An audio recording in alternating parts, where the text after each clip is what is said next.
So yeah guys, ang nagabakal ko sang OG bullet pipe from Swabs, and yung thermal tape rin sa Swabs.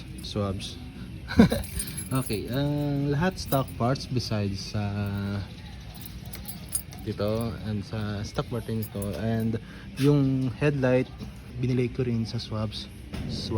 Ito yung tunog na kapag walang silencer.